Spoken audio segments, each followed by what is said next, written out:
पहले आप कंटेंट लिखो, right on content.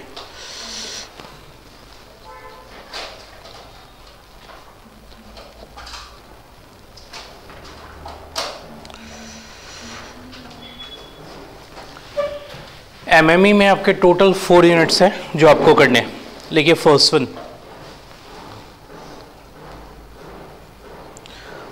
One is linear algebra. Linear algebra लिखा आपने, लीनियर अलजेब्रा। इसके अंदर आपको 2 पार्ट्स करने। एक पार्ट है वेक्टर्स का, दूसरा पार्ट है मैट्रिसेस का। First part is vectors, second part is matrices. लिख लिया आपने। अब आइए यूनिट नंबर 2, लिखिए functions of several variables.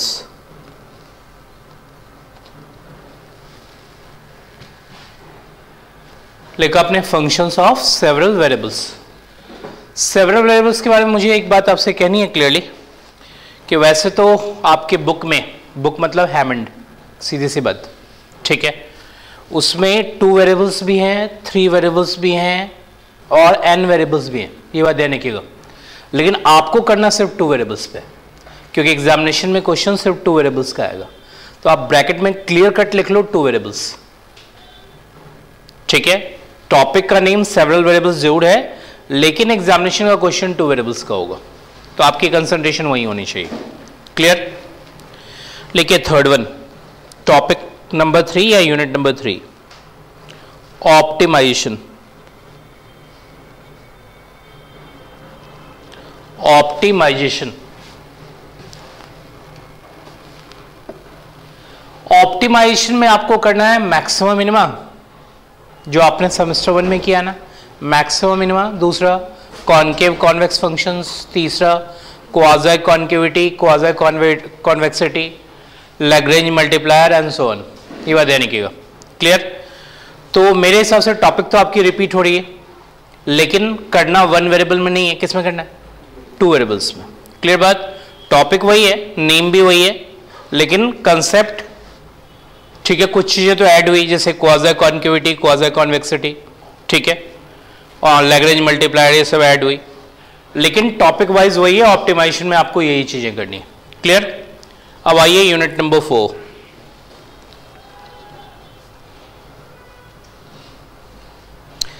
Unit number 4 आपका है डिफरेंशियल इक्वेशंस।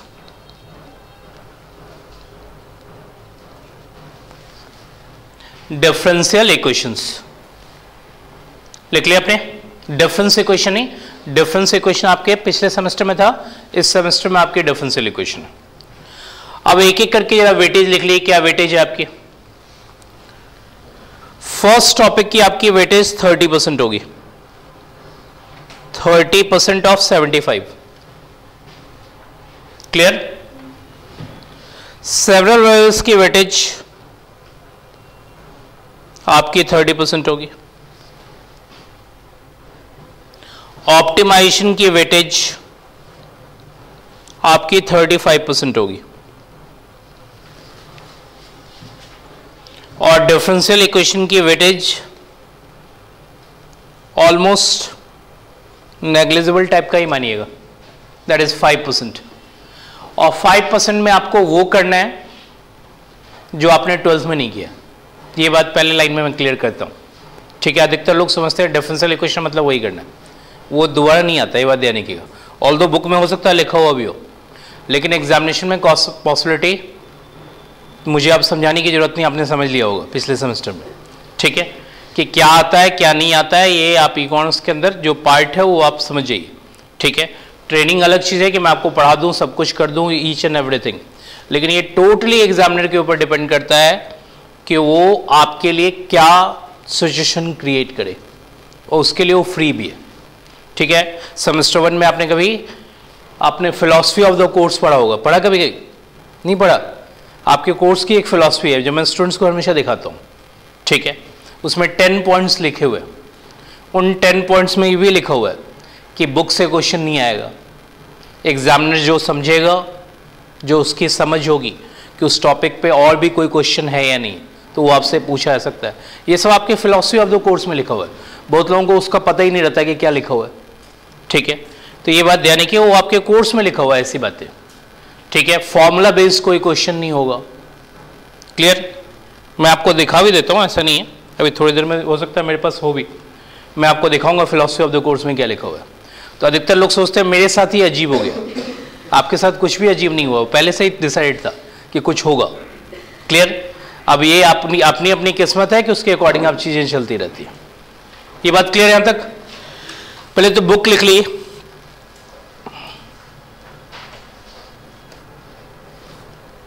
बुक जो आपको फॉलो करनी है वो एज इट इज है, दैट इज हैमंड, ठीक है। चैप्टर नंबर 1 से लेकर चैप्टर नंबर 10 तक आपने कर लिया था सेमेस्टर 1 के अंदर, कंफर्म। चैप्टर नंबर 11 से कैरी ऑन हो जाइए, क्लियर। चैप्टर नंबर 11 से कैरी ऑन होना है और जो आपके कोर्स में होगा वो चीज़ें आपको करनी होगी, क्लियर।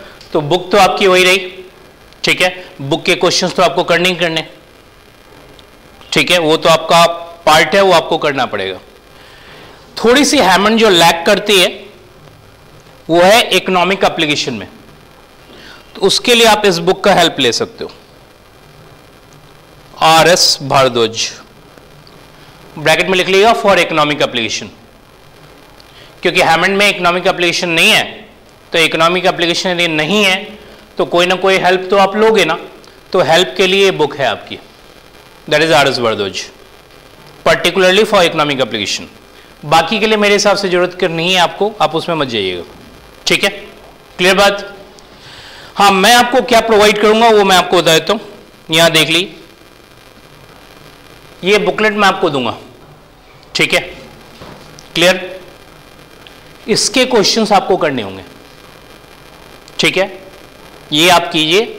बाकी पढ़ाने का तरीका मैंने आपको क्लियरली कहना है कि हैमंड में जैसा लिखा हो एज इट इज नहीं पढ़ाऊंगा, ठीक है। पढ़ाने का तरीका मेरा अपना होगा, ठीक है, लेकिन उसके जितने भी क्वेश्चंस हैं वो मैं आपको बता दूंगा, ठीक है। लेकिन वैसे नहीं पढ़ाऊंगा जो बुक में, ये बात मैं आपको क्लियरली बता दूं। हो सकता है मैं कभी चैप्टर नंबर 1 में हूं और कभी चैप्टर नंबर 3 में भी हो सकता हूं, ठीक है। मुझे जो उसकी कनेक्टिविटी समझ में आती है वो कनेक्टिविटी मैं आपको पास ऑन करूंगा, ठीक है। वो नहीं कनेक्टिविटी पास ऑन करूंगा जो हैमंड में लिखी हुई है। हैमंड की अपनी कनेक्टिविटी है, वो अपने ढंग से सोचता है और हमारे सोचने का तरीका बिल्कुल अलग है, ठीक है। तो मैं चैप्टर नंबर 1 के साथ हो सकता है, चैप्टर नंबर 1 मतलब 11 की बात कर रहा हूं मैं आपसे, 1 नहीं होगा, क्लियर है। तो मैं ऐसा भी हो सकता हूं कि वेरिएशन ऑफ चैप्टर्स को एक साथ लेके हुए पढ़ाऊं, वो मैं उसे कनेक्ट करूंगा, क्लियर। हाँ, बुक के जो क्वेश्चंस होंगे वो आपको करा दूंगा। स्टिल मैंने आपको समझा ही दिया, वो आपने एग्जामिनेशन में देख ही लिया, ठीक है, कि बुक के एज इट इज क्वेश्चंस आपके नहीं होंगे, ठीक है, ये बात समझिए। Past year as it is नहीं होगा, वो आपने पास्ट ईयर करके देखा ही होगा, ठीक है। तो ये सब बातें अब आपको सेमेस्टर 2 में मुझे समझाने की जरूरत नहीं पड़नी चाहिए, वो आप समझ रहे हैं बहुत ढंग से। इसका मतलब बहुत सीधी सी बात है, अभी फिर से मैं आपसे वो बात कह रहा हूं जो पिछले सेमेस्टर में कभी कभी कहता था कि आप एक ही चीज कर सकते हो, वो है आप अपने फंडामेंटल्स को स्ट्रांग करो, बाकी आप कुछ नहीं कर सकते, ठीक है। आप सोचोगे एग्जामिनर जो क्वेश्चन देगा वो एज इट इज मैच कर जाना चाहिए, तो आपको मालूम है questions are infinite, concepts are finite, तो कंट्रोल इनफाइनाइट की हो ही नहीं सकती। किसकी कंट्रोल होगी? हाँ, कंसेप्ट्स की, फाइनाइट्स की कंट्रोल करो। मतलब आप अपने फंडामेंटल्स को इस ढंग से सीखो कि यदि वो उस पर कोई क्वेश्चन अराइज करे तो आप टैकल करने के पोजीशन में होने चाहिए, ठीक है। और रही बात इकोनॉमिक्स में, वो चीज़ें हमेशा चलती आई, ये आपके साथ ही नहीं हो रहा है, पहले भी होता रहा है, ठीक है। और जब भी आप इस ऑनर्स में आए हो तो एक ना एक पेपर आपको ट्रबल जरूर करेगा। बहुत अच्छी किस्मत हुई तो आप बच सकते हो, और खराब रही तो हो सकता है 2 पेपर में ट्रबल कर जाए, ठीक है। तो ये रूल्ड आउट पॉसिबिलिटी नहीं है, ये पहले से भी चलता आ रहा है, ठीक है। तो ये सब बातें मैंने आपको क्लियरली बता दी है, ठीक है। इसको देख लीजिए। इस बुकलेट के अंदर मेरे हिसाब से करीब करीब आपको सारे प्रॉब्लम्स मिल जाएंगे, मतलब आप उससे प्रैक्टिस करोगे तो सारी चीजें उसके अंदर होंगी, ठीक है। ये देखिए मैंने आपको अभी जो लिख के दिया उसके आसपास का आइडियाज यहाँ है। ये आपका कंटेंट है, linear algebra, functions of several variable, multivariate, optimisation, differential equations. ठीक है, कौन कौन से डिफरेंशियल इक्वेशन में आपको क्या पढ़ना है, बाकी चैप्टर्स तो आपको समझ में आ जाएगा। डिफरेंशियल इक्वेशन में 21 पॉइंट क्या लिखा हुआ है 1 एंड 21.7, बस यही दो करने हैं आपको एक्सरसाइज। ठीक है, ऑल दो क्वेश्चन इससे नहीं आता, ये बात तो पहले ध्यान रखिएगा। पढ़ना यही है, क्वेश्चन नहीं आएगा, क्वेश्चन तो कुछ डिफरेंट आएगा। ठीक है, क्लियर? पहले आता था, आज की डेट में नहीं आता, तो थोड़ा सा आपको इसको एनलार्ज करना पड़ेगा। क्लियर?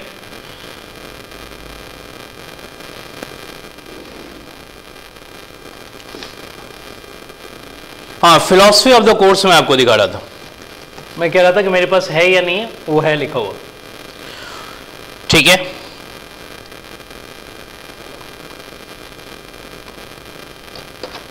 उसमें से ये जरा दो पार्ट पढ़ लिए, वैसे तो 10 पॉइंट्स हैं रफली, आपको एक बार फिर से आइडिया इस बात का हो जाना चाहिए।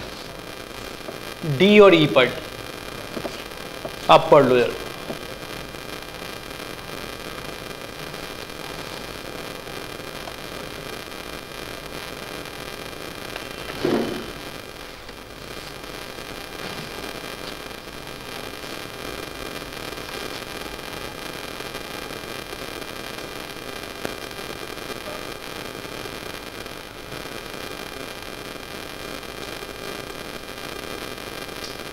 पढ़ लिया आपने? वही बात लिखी हुई है जो आपके नॉलेज में होना चाहिए, क्लियर कट।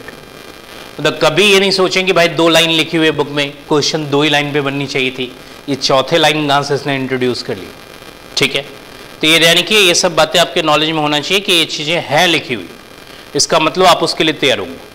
ठीक है, ये नहीं कि भाई ये नहीं था, वो नहीं था, ऐसा हो गया, हमारे साथ ही हुआ, ये सब कहानी छोड़ दी। क्लियर? सबको बात समझ में आ गई? अब चलिए टू द पॉइंट, हम लीनियर अलजेब्रा से स्टार्ट करेंगे। तो हेडिंग पुट के लीनियर अलजेब्रा।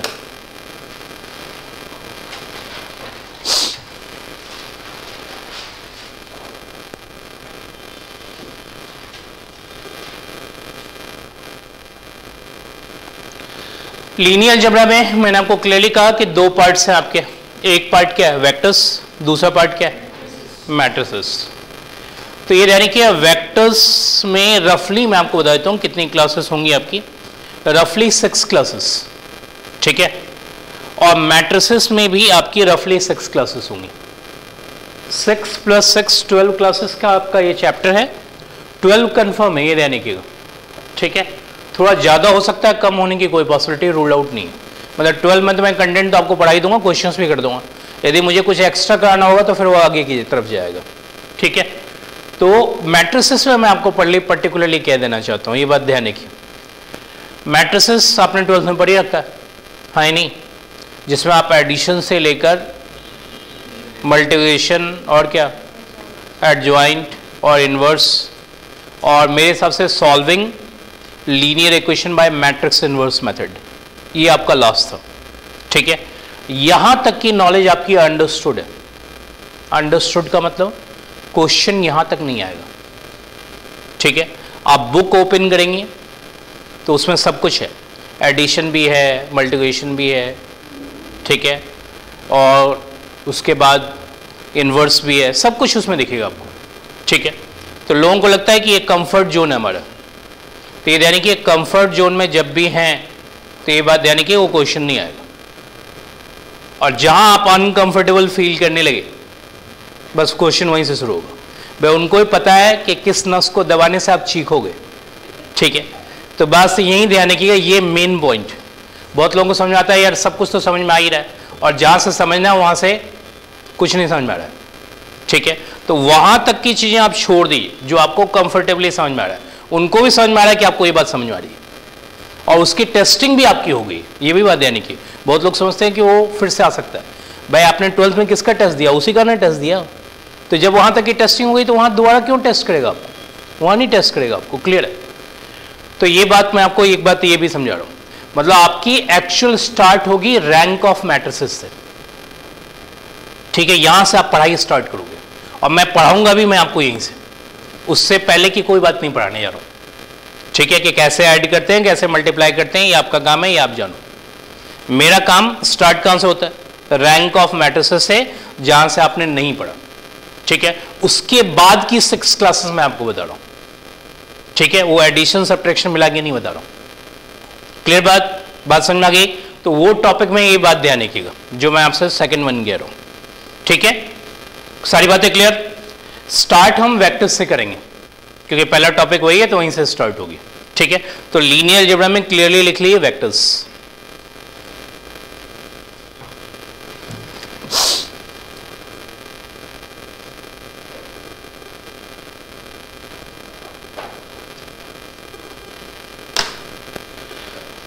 अब रही बात वेक्टर्स का कुछ कंसेप्ट, कुछ नहीं मतलब माइनर, ठीक है, वो फिजिक्स आपको मालूम है, वेक्टर्स वैसे फिजिक्स से बॉरोड है नहीं भाई, फिजिक्स में ही वेक्टर्स होती है मेन। तो वहां का माइनर सा कोई कंसेप्ट आपको इधर भी जरूरत पड़ सकती है। तो कितने लोग 12th में फिजिक्स पढ़े हो? तो जिन लोग पढ़े हो तो कंफर्टेबल हो उसमें, कहीं कोई दिक्कत ही नहीं है, स्मूथ। लेकिन जो नहीं पढ़े रहते हैं वो हमेशा इस प्रॉब्लम में रहते हैं, यार हमने नहीं पढ़ा इसलिए मुझे नहीं आता है। तो वो जो 10-15 मिनट का जो माइनर सा कंसेप्ट है जो कभी कभी आपको यहाँ जरूरत पड़ सकती है, वो बता देता हूँ। उसके बाद टू द पॉइंट हम अपने लीनियर अलजेब्रा में होंगे। क्लियर बात? ठीक है, तो चलिए स्टार्ट करते हैं। लिखिए वेक्टर्स में फर्स्ट पॉइंट लिखिए, vectors are those quantities which have magnitude and direction. Vectors are those quantities which have magnitude and direction.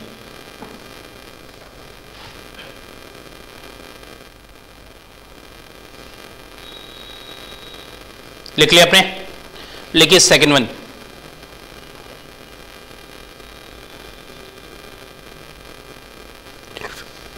लिखिए स्केलर्स।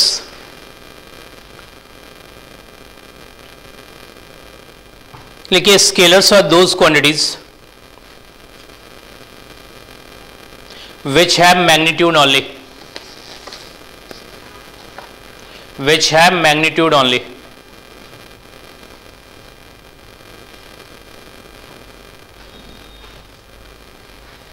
लिखिए next line, scalars are represented by, scalars are represented by real numbers, represented by real numbers. लिख लिया आपने?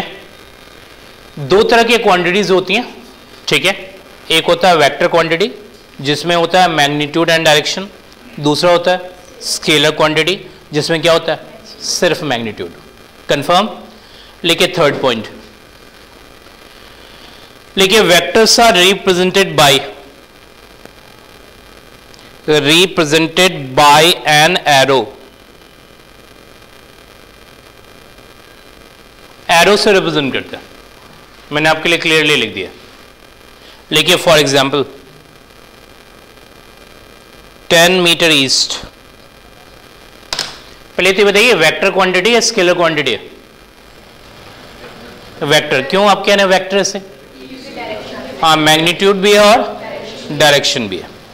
मुझे इसे represent करना है, ठीक है, सिर्फ लैंग्वेज में नहीं लिखना है, रिप्रेजेंट भी करना है। तो आपको ये अच्छी तरह से मालूम है कि ये नॉर्थ है, ये साउथ है, ये ईस्ट है और ये क्या है?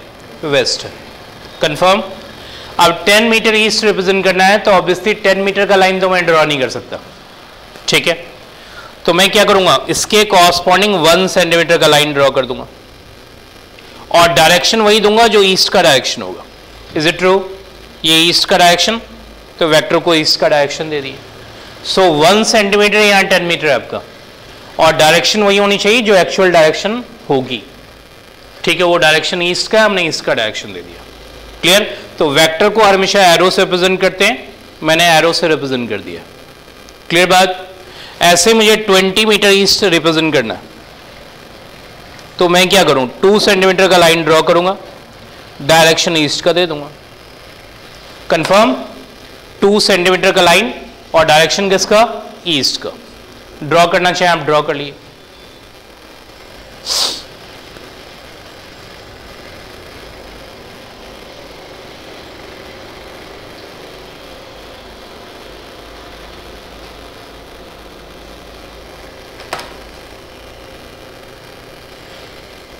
क्लियर यहां तक? लेकिन नेक्स्ट, इक्वालिटी ऑफ वेक्टर्स।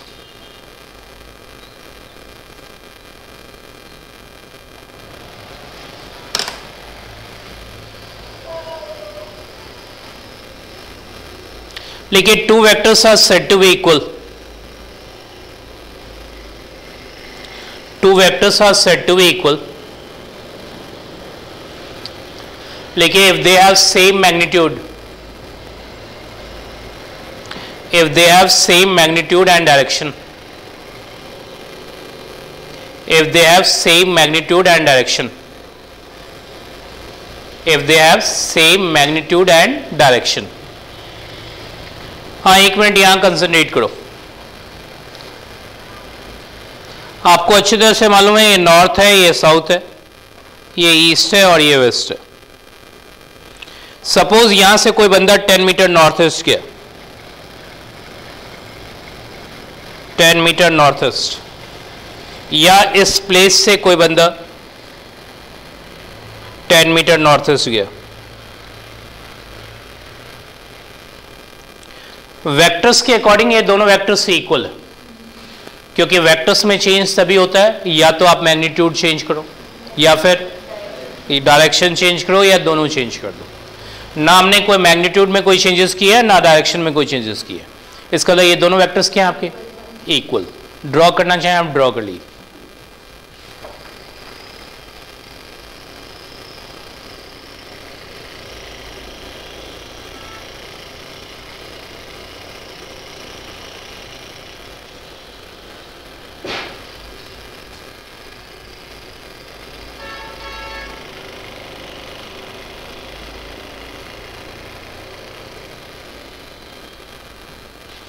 ठीक है यहां तक?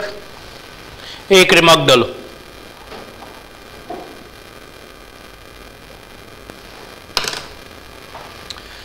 रिमार्क में लिखो if a vector is displaced,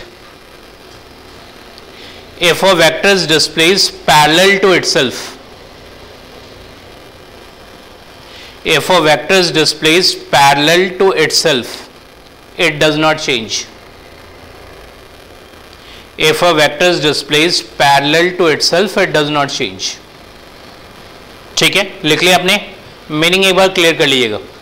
मैंने कहा कि वेक्टर को यदि आप पैरेलली शिफ्ट करोगे तो वेक्टर में किसी भी तरह का कोई चेंज नहीं आता। जैसे 10 मीटर नॉर्थ ईस्ट है, ये वेक्टर आप यहां रखो, यहां रखो, यहां रखो, यहां रखो, यहां रखो, कहीं भी रखो, कोई फर्क नहीं पड़ता। रीजन, हमने कोई मैग्नीट्यूड में चेंज नहीं किया, डायरेक्शन में भी चेंज नहीं किया। बात समझ में आ रही है? इस वेक्टर को आप यहां पुट अप करो, यहां रखो, यहां रखो, यहां रखो, यहां रखो, कहीं भी रखना चाहो आप रख लो, प्रोवाइड दैट आपने मैग्नीट्यूड चेंज नहीं किया और डायरेक्शन चेंज नहीं किया। आपकी वेक्टर हमेशा सेम रहेगी। क्लियर बात? लेकिन next point,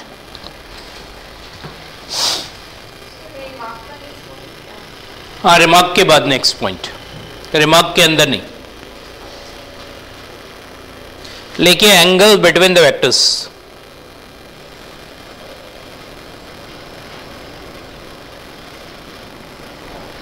angle between the vectors लिखा आपने? हमारे पास एक वेक्टर u है और एक वेक्टर v है। मुझे इन दोनों वेक्टर्स के बीच का एंगल निकालना है।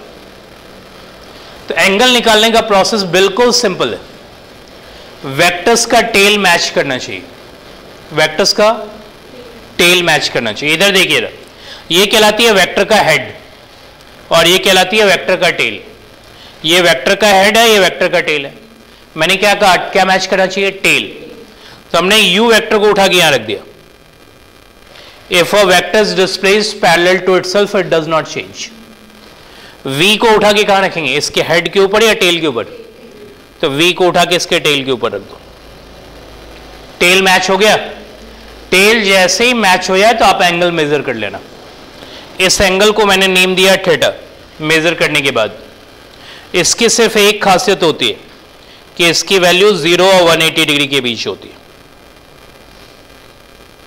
0 से लेकर कहां तक?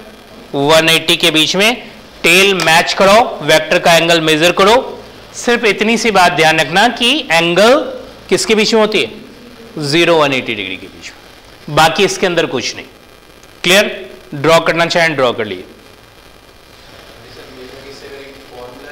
मेजर करने के लिए तो आपको फॉर्मूला का एक तरीका है, ठीक है, या फिर जो कॉम्पास होता है उसके थ्रू जाइए, ठीक है, उसके थ्रू ही मेजर हो सकता है।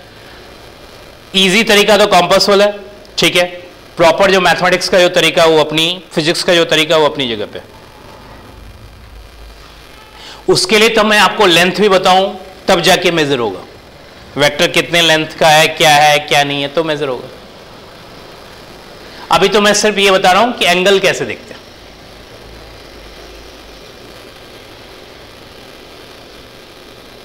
कोई प्रॉब्लम यहां तक? सबको ये बात क्लियर?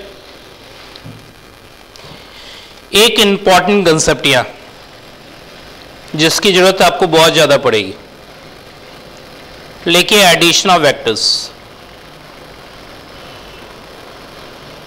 हाँ, ये एक वाइटल कंसेप्ट है जिसकी जरूरत आपको बार बार पड़ेगी, ये बात ध्यान रखिएगा, ठीक है। एडिशन ऑफ वेक्टर्स में दो लॉज है। एक लॉ है ट्रायंगल लॉ का, दूसरा लॉ है parallelogram law. First one is triangle law, second one is parallelogram law, ठीक है। Triangle law is also called head to tail method.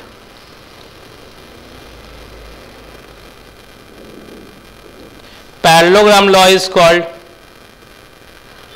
tail to tail method. First one is called head to tail, second one is called tail to tail. ठीक है? हाँ, एक minute यहाँ concentration आपकी, उसके बाद आप ड्रॉ करेंगे। मान लिया हमारे पास ये वेक्टर u है और ये वेक्टर v है, मुझे इन दोनों को ऐड करना है। बात समझ में आ गई? तो first law is head to tail. Head to tail का मतलब एक वेक्टर का हेड यूज करेंगे तो दूसरे वेक्टर का टेल यूज करेंगे। हमने u को उठा के यहां रख दिया। फिर से वही बात कहूंगा, if a vector is displaced parallel to itself it does not change, ठीक है। मुझे बताइए, यदि मैं u का हेड यूज करूंगा तो v का क्या यूज करूंगा, टेल। तो मुझे बताइए v को उठा के इसके टेल के ऊपर रखूं या हेड के ऊपर रखूं, हेड के ऊपर। तो v को उठा के इसके हेड के ऊपर रख देना, ठीक है। क्लियर बात? कोई प्रॉब्लम? u का हेड तो v का क्या है, टेल। ये आपकी इनिशियल पोजीशन है और ये फाइनल पोजीशन। इनिशियल फाइनल जब भी आप मिलाओगे तो आपको वेक्टर का एडिशन मिल जाएगा। तो यहां से यहां तक आपको ज्वाइन करना है, ये आपके वेक्टर के एडिशन को प्रोवाइड करेगा। क्लियर बात? कोई दिक्कत? सबको समझ में आ गई बात? एक मिनट रोक के कॉपी कीजिएगा। दूसरे लॉ में भी आ जाइए यार। दूसरा लॉ क्या है, टेल टू टेल, मतलब दोनों वेक्टर्स का क्या मैच होना चाहिए। तो u को उठा के आप यहां रख दो, रख दिया। अब मुझे बताइए v को उठा के कहां रखोगे, इसके हेड के ऊपर या टेल के ऊपर। v को उठा के यहां रख दो, ठीक है। टेल टेल मैच हो गया। लॉ इज पैरेललोग्राम, इसका मतलब पैरेललोग्राम जो फॉर्म होता होगा, कंफर्म। तो आप पैरेललोग्राम फॉर्म करोगे।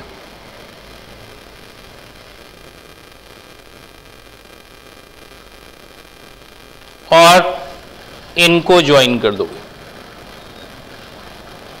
जैसे ही ज्वाइन करोगे तो ये आपको u प्लस वी मिल जाएगा। इस u प्लस वी और उस u प्लस वी में किसी भी तरह का कोई डिफरेंस नहीं होगा। जितनी मैग्नीट्यूड इसकी होगी उतनी ही मैग्नीट्यूड उसकी भी होगी। जिस डायरेक्शन का ये वेक्टर होगा उसी डायरेक्शन का वो भी वेक्टर होगा। कंफर्म? हाँ, यहां डिफरेंस जरूर है क्योंकि ये प्रॉपर स्केल से बना हुआ नहीं है। यदि आप प्रॉपर स्केल से बनाएंगे तो किसी भी तरह का कोई मैग्नीट्यूड और डायरेक्शन में डिफरेंस नहीं देखेंगे। क्लियर बात? सबको बात समझ में आ गई? आप इसे कॉपी कर सकते हो।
ठीक है, यहां तक क्लियर? अब आइए to the point, linear algebra start करें। अभी तक जो मैं आपको बता रहा था वो फिजिक्स के अंदर था और जिसकी जरूरत कभी कभी हमें यहां पड़ेगी, तो वो बात मैंने आपको क्लियर कर दी है। अब ये बात आपके दिमाग में कभी नहीं चलना चाहिए कि मैंने फिजिक्स नहीं पढ़ा इसलिए मुझे चीजें नहीं आती। ठीक है, आपको जब भी जरूरत पड़े इसी फंडामेंटल्स को आप देख के समझ जाओगे कि आप चीजें मैं कह रहा हूं। क्लियर? अब स्टार्ट करेंगे हम लीनियर अलजेब्रा, जहां से एक्चुअल आपकी लीनियर अलजेब्रा स्टार्ट होती है।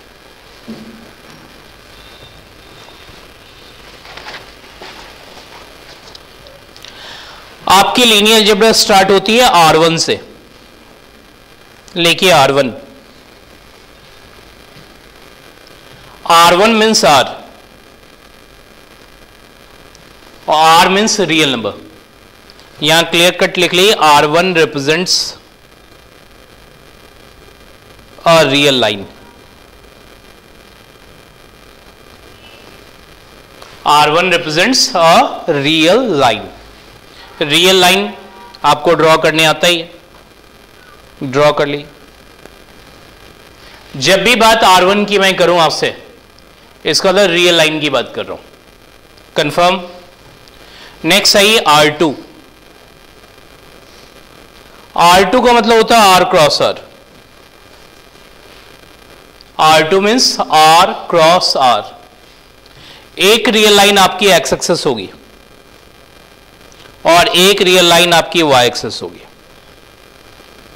ठीक है, एक रियल एक्स एक्सेस, दूसरा रियल लाइन वाई एक्सेस।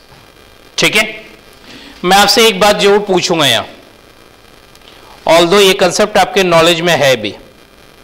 मान लिया हमारे पास सेट ए में 1 2 3 है और सेट बी में 4 5 है, तो मुझे बताएंगे ए क्रॉस बी में कौन कौन आएगा?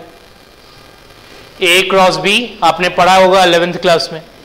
एक होगा 1 4, दूसरा 1 5, नेक्स्ट 2 4 2 5, नेक्स्ट।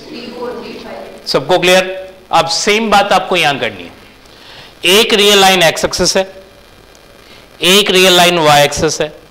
यदि आप इनको क्रॉस कराओगे तो क्या इस प्लेन के ऊपर जितने भी पॉइंट्स होंगे किस फॉर्म के, 1, 4, 1, 5 इस टाइप के, वो सारे कवर्ड हो जाएंगे। Is it true? जल्दी बताइए, हाँ या नहीं? हो जाएंगे कवर्ड। उससे आपको इस फॉर्म में लिखना है A1, A2 such that A1, A2 belongs to real number। A1, A2 का मतलब 1, 4, 1, 5, half comma 3/2, minus half comma minus 3/2। इस तरह के जितने भी पॉइंट्स इस प्लेन के ऊपर होंगे सब R2 के पार्ट होंगे। कंफर्म? किसी भी तरह का कोई प्रॉब्लम? ठीक है, यहां लिख ली R2 रिप्रेजेंट्स, लैंग्वेज में भी मैं आपके लिए लिख देता हूं, a set of ordered pair of numbers on a plane। R2 represents a set of ordered pair of numbers। ordered pair को आप अंडरलाइन कर लो, ordered pair of numbers on a plane। Pair का मतलब दो होता है। 1, 4 में कितने नंबर्स हैं? 2 नंबर्स हैं।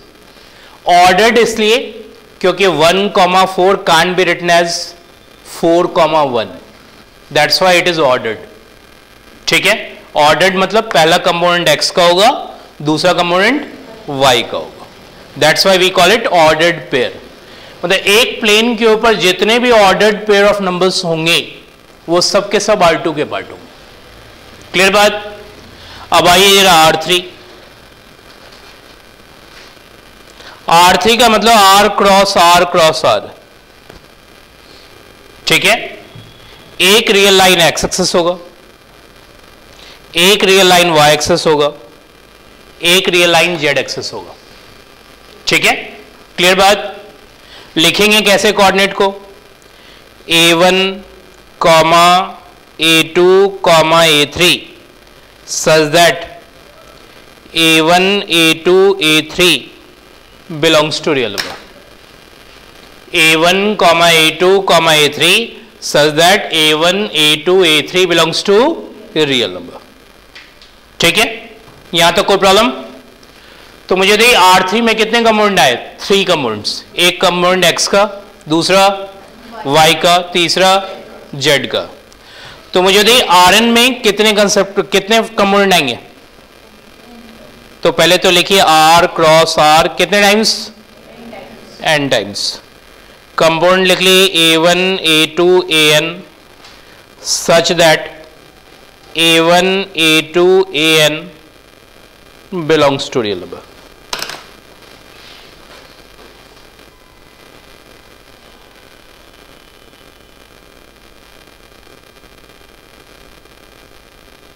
लिख लिया आपने?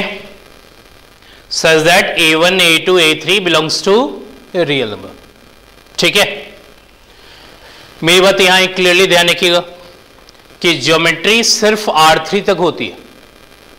R3 मतलब 3 डायमेंशन तक। R4 की कोई ज्योमेट्री नहीं होती। ठीक है, कोई भी चीज 4 डायमेंशन में नहीं होती। ये बात तो आपको भी समझ में आती है, हाँ या नहीं? क्लियर? तो R4 की कोई ज्योमेट्री नहीं होगी, R5 की कोई ज्योमेट्री नहीं होगी, लेकिन कंसेप्ट इसके बाद भी कैरी ऑन। ठीक है, कंसेप्ट कैरी ऑन है, ज्योमेट्री नहीं होगी। Be clear about this one. Geometry कहां तक? R3 तक। अब रही बात लीनियर अलजेब्रा पढ़ते क्यों, ये भी बात मैं आपको जरूर बता दूं। ठीक है, और जान भी लीजिए, आपके लिए बहुत काम की चीज है। ठीक है, क्योंकि मेन काम जो आप देखेंगे वो इकोनॉमिक्स में ज्यादा दिखेगी आपको, और इसलिए स्टार्ट भी शायद इसी जगह से हो रहा है। ठीक है, जब आप इकोनॉमिक्स पढ़ते हो, ठीक है, तो मेरे हिसाब से डिमांड फंक्शन से इकोनॉमिक्स से स्टार्ट होती है, हाँ या नहीं भाई? यही है, डिमांड फंक्शन से स्टार्ट होती है। क्लियर बात? तो मुझे बताओ कि क्वांटिटी डिमांडेड किसी भी प्रोडक्ट का एक तो उसके खुद के प्राइस के ऊपर डिपेंड करती है, दूसरा प्राइस ऑफ रिलेटेड गुड्स के ऊपर डिपेंड करती है, तीसरा इनकम के ऊपर डिपेंड करती है। इसके अलावा भी आपने 1-2 फैक्टर्स और पढ़े होंगे। कितने फैक्टर्स से डिपेंड करती है? हाँ 7। चलिए ठीक है, अच्छी बात है, 7 फैक्टर्स पर डिपेंड करती है या 5? 3 तो रेलेवेंट फैक्टर है, बाकी और सब भी बनाए गए। तो मुझे बताइए कि आप जो इकोनॉमिक्स पढ़े जा रहे हो उसमें क्या पढ़ते हो कि एक फैक्टर चेंज होता है, बाकी सारे? आपने डे टू डे लाइफ में ऐसा कभी देखा है क्या कि एक फैक्टर चेंज होता हो, बाकी सारे कांस्टेंट रहते हो? ठीक है, ऐसा होता है क्या? नहीं होता है। क्या होता है? सारे फैक्टर्स चेंज होते हैं। ठीक है, और सारे फैक्टर्स चेंज होते हैं तो क्वांटिटी डिमांडेड पे क्या इंपैक्ट होगा? यदि आप ये बता सकते हो तो मेरे हिसाब से आपकी इकोनॉमिक्स काम की है, और नहीं तो फिर तो वो किताबी वाली बात है। अब बाहर वाले को कहोगे एक फैक्टर चेंज होगा तो मैं बताऊंगा, बाकी सबको कांस्टेंट थोड़ी देर रहने दो। ठीक है, तो भगा देगा, कहेगा तुमसे बेटर इकोनॉमिक्स तो मैं ही जानता हूं। ठीक है, क्लियर? तो ये ध्यान रखिएगा कि इस रीजन से ही ग्रेजुएशन के बाद कोई प्लेसमेंट नहीं होती। कई लोग कहते हैं मैंने तो इकोनॉमिक्स में इतनी पढ़ाई की। भाई पढ़ाई से कोई मतलब नहीं है, अभी तक आपने वो पढ़ाई नहीं की जिसकी उसको जरूरत है। ठीक है, लेकिन जब आप पोस्ट ग्रेजुएशन में जाओगे ना तो ये बात बिल्कुल डिफरेंट हो जाएगी। जब पोस्ट ग्रेजुएशन में जाओगे तो फिर से डिमांड फंक्शन से पढ़ाएंगे आपको। आप कहोगे यार 12th में डिमांड, ग्रेजुएशन आए तो डिमांड, ठीक है, अब पोस्ट ग्रेजुएशन आए तो भी डिमांड पीछा नहीं छोड़ रहा है। लेकिन वहां जो डिमांड फंक्शन पढ़ाएंगे ना वो आपको वो Rn बेस्ड पढ़ाएंगे। Rn बेस्ड का मतलब एक साथ 5 फैक्टर चेंज होते हो तो क्या इंपैक्ट होगा। तो इसलिए लोग कहते हैं कि पढ़ाई जाके कहां कंप्लीट होती है? पोस्ट ग्रेजुएशन के बाद। ठीक है, तभी जाके आपकी प्लेसमेंट होती है। उससे पहले प्लेसमेंट का कोई मीनिंग नहीं बनता। उससे पहले प्लेसमेंट आपकी इस रीजन से हो सकती है कि आप टैलेंटेड हो और मैं आपको कुछ भी सिखाऊंगा तो आप सीख जाओगे, इससे नहीं कि आप बहुत पढ़े लिखे हो। ठीक है, क्लियर? क्योंकि जो पढ़ाई आपको पढ़नी चाहिए थी वो अभी तक मेरे हिसाब से तो कंप्लीट नहीं हुई। आप अपने हिसाब से जो सोचते हो अलग बात। ठीक है, तो ये बात ध्यान रखिएगा कि इस रीजन से प्लेसमेंट नहीं होती। तो जब आप वहां जाएंगे तो लीनियर अलजेब्रा की आपको जरूरत पड़ेगी और पढ़नी भी चाहिए। Rn बेस तो वही कहेगा, बाकी तो कोई कहेगा नहीं आपको। क्लियर? तो उस समय आपको ये बात लगेगा कि मुझे इसकी नॉलेज एक्वायर करनी चाहिए थी, वो जरूरी है। ठीक है, तो ये यानी कि MA में जाएंगे तो वहाँ लीनियर अलजेब्रा तो पढ़ाते ही पढ़ाते हैं, साथ में ये भी पढ़ाएंगे। ठीक है, और उसके लिए मैं आपसे एक बात और कह देता हूं कि यदि मान लीजिए आपके दिमाग में कहीं ना कहीं चल रहा हो कि आगे चल के मुझे इकोनॉमिक्स में कुछ करना है, तो मेरे हिसाब से जेनरिक का लीनियर अलजेब्रा आप जरूर पढ़ लीजिए। इस लीनियर अलजेब्रा की काउंटिंग मत कीजिएगा, ये बहुत ही एलिमेंट्री है, 10% ही आपका है। जेनरिक के अंदर जो लीनियर अलजेब्रा है, ठीक है, जेनरिक का मैथ्स का जो पेपर है आपका, इस सेमेस्टर में आपको लीनियर अलजेब्रा का पेपर मिलेगा। आप यदि फ्यूचर में सोच रहे हो कुछ कि इकोनॉमिक्स में मुझे करना है, तो फिर उसे पढ़ लीजिए। और यदि आप सोच रहे हो MBA करना है, तो मेरे हिसाब से कोई जरूरत नहीं, ठीक है, पढ़ें तो अच्छी बात, नहीं पढ़ें तो भी अच्छी बात। क्लियर बात? तो ये बात अभी सोचिए कि आपको क्या करना है, जो करना है उसके हिसाब से। जेनरिक का पेपर बनाया है इसलिए गया था, अब लोग उसको अपनी कंफर्ट से पढ़ना स्टार्ट कर रहे हैं, ठीक है। ये मुझे ठीक नहीं लगता, ये नहीं पढ़ूंगा, वो ठीक लगता है वो पढ़ लूंगा, ठीक है, या ये आसान होगा ये पढ़ लूंगा। इसके लिए जेनरिक नहीं बनाया गया था। जेनरिक तो इसलिए बनाया गया था कि आप जो पढ़ रहे हो उसको सपोर्ट दे, इसके लिए बनाया गया था। ऑब्जेक्टिव ये है, और ऑब्जेक्टिव कुछ और हो रहा है आज की डेट में, ठीक है। तो आप पहले ये समझिए कि आपका ऑब्जेक्टिव क्या है, आपको करना क्या है। यदि आप बाहर कहीं जाना चाहते हैं कि भाई यहां से ग्रेजुएशन करना है, बाहर जाके मुझे पढ़ाई करनी है, यूके यूएस, तो अगेन वो प्रॉब्लम है कि वो लिखा हुआ रहेगा उनके इसमें कि आपका लीनियर अलजेब्रा का पेपर जरूर होना चाहिए, उसमें लिखा हुआ होता है, ये ध्यान रखिएगा, ठीक है। यदि आप बाहर जाना चाहते हो तो बाहर जाने में वो क्लियरली लिख के देंगे, उसमें एक लाइन क्राइटेरिया कि जब आप यहाँ आओ तो आपके पास ये पेपर होना चाहिए। तो आप कहोगे ये MME वाला पेपर था हमारा, तो इसको काउंट नहीं करेंगे, ये बात ध्यान रखिएगा। पेपर मतलब क्लियर कट पेपर, ठीक है, मिक्स वाला नहीं चलेगा आपका काम। तो मैंने आपको एक बार समझा दिया कि जरूरत क्या है, फ्यूचर में आपको क्या करना है वो आप सोच के आप उस हिसाब से डिसाइड कर लीजिएगा। क्लियर बात? यहां तक समझ में आ गई? अब हमने टू द पॉइंट अपने काम पे रहे कि जो हमें कराना है लीनियर अलजेब्रा वो कराएंगे। लीनियर अलजेब्रा का मतलब होता है लाइंस की अलजेब्रा, ठीक है, रादर से लाइंस की ज्योमेट्री। स्टार्ट लीनियर अलजेब्रा यहीं से हुआ था। तो मैं आपको ज्योमेट्री हर एक चीज पर ड्रॉ करके दिखाऊंगा, ये बात तो क्लियर ही है। लेकिन ज्योमेट्री मैं R3 में ड्रॉ नहीं कर सकता, ये मेरे साथ प्रॉब्लम है, क्योंकि आपको मालूम है R3 में ज्योमेट्री ड्रॉ करना इतना आसान नहीं है, क्योंकि एक एक्स एक्सेस होगा, दूसरा वाई एक्सेस होगा, तीसरा जेड एक्सेस, मतलब पॉइंट एयर में गया, और एयर वाले पॉइंट को प्लॉट करना यहां आसान नहीं है। इनकेस यदि मैं प्लॉट कर ले भी गया तो आपके समझ से कुछ आने को रहा, वो बराबर बातें लगेंगी। तो मैं जितनी भी चीजें एक्सप्लेन करूंगा वो R2 पे एक्सप्लेन करूंगा। R2 मतलब 2 डायमेंशनल, ठीक है, और उसकी ज्योमेट्री मैं आपको समझा सकता हूं, और उसी से आपको इन्फर करना है कि R3 में भी ऐसा ही कुछ होगा या Rn में भी ऐसा कुछ होगा, ऑल्दो ज्योमेट्री नहीं होगी उसकी, ठीक है। तो मैं जितने भी कॉन्सेप्ट्स हैं सब किस पे एक्सप्लेन करने जा रहा हूं, R2 पे, but it will also hold for R3 and Rn। Be clear about this one, ठीक है। तो चलिए R2 पे मैं एक्सप्लेन करूंगा कंसेप्ट, और क्वेश्चन जब कराऊंगा तो R3 का कराऊंगा, ठीक है, ठीक है। चलिए स्टार्ट होते हैं।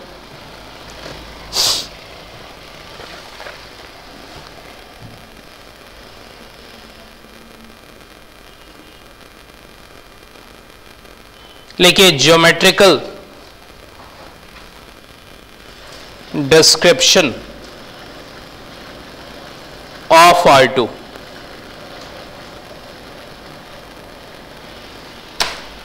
लिखिए ज्योमेट्रिकल डिस्क्रिप्शन ऑफ R2।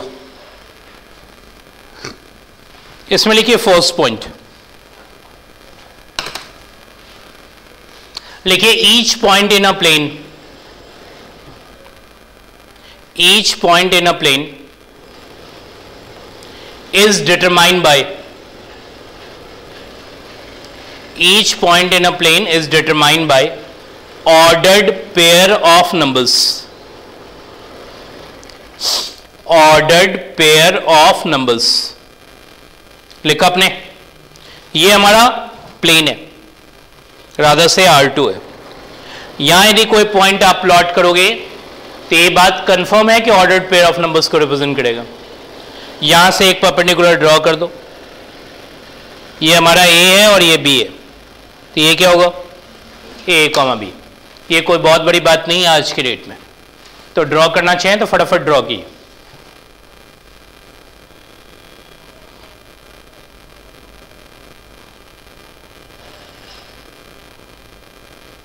ठीक है, लिखिए point number 2,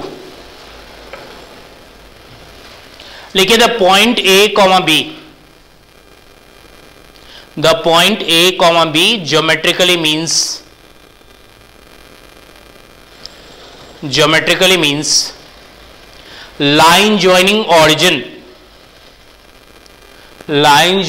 origin to A comma B, line joining origin to A comma B। मैं आपके लिए ज्वाइन कर रहा हूं, यहां देख लीजिए, line joining origin to a comma b. इसी डायग्राम में ड्रॉ कर दीजिए, ज्यादा अच्छा रहेगा।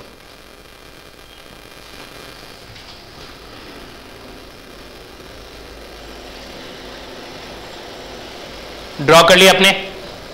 जैसे मैंने 3,4 एक पॉइंट लिया तो उसका मीनिंग होगा लाइन ज्वाइनिंग ऑरिजिन टू 3,4। 5,6 कोई पॉइंट लिया उसका मीनिंग होगा लाइन ज्वाइनिंग ऑरिजिन टू 5,6। और ऐसे ही ए कॉमा बी कोई पॉइंट होगा तो उसका क्या मीनिंग होगा, line joining origin to a comma b. लिखिए point number 3,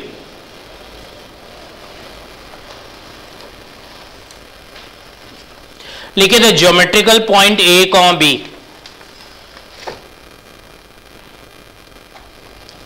the geometrical point a comma b is also represented by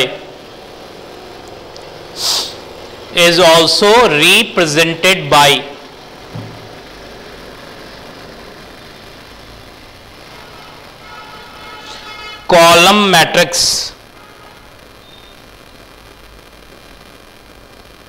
या फिर column vector a b. Column matrix bracket में क्या लिखा आपने, कॉलम वेक्टर ए बी। ठीक है, क्लियर बात। और इसको इंडिकेट भी किए, ये आपका ये रिप्रेजेंटेशन इंडिकेट कर लिए, यहां मैंने आपके लिए इंडिकेट कर दिया।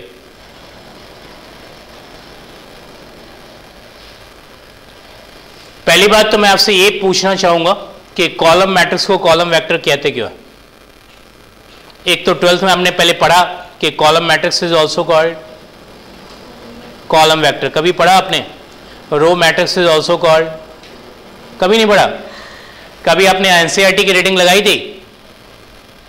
मेरे हिसाब से दुनिया में लोग सब कुछ पढ़ लेते हैं एनसीईआरटी छोड़कर। ठीक है, कभी रीडिंग लगाई आपने? नहीं लगाई होगी, इसके चांसेस ज्यादा मुझे दिखते हैं।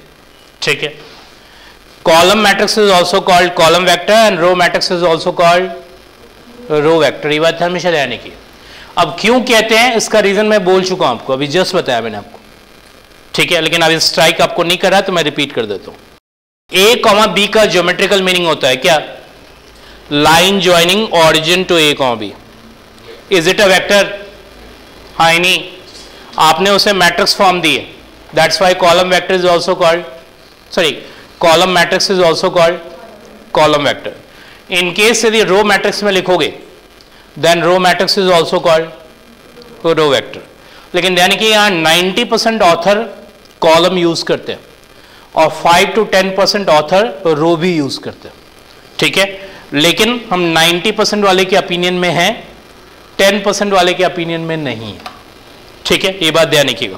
क्लियर? सो आप इस इंफॉर्मेशन को कॉलम में भी लिख सकते हो और इस इंफॉर्मेशन को रो में भी लिख सकते हो, लेकिन मैंने आपसे क्लियरली कहा 90 to 95 क्या यूज करते हैं? कॉलम। तो हमने कॉलम की बातें आपसे कही। अब मेरी बात सुनिए, 3 बातें मैं आपसे यहां कह रहा हूं, बहुत छोटी छोटी बातें कह रहा हूं।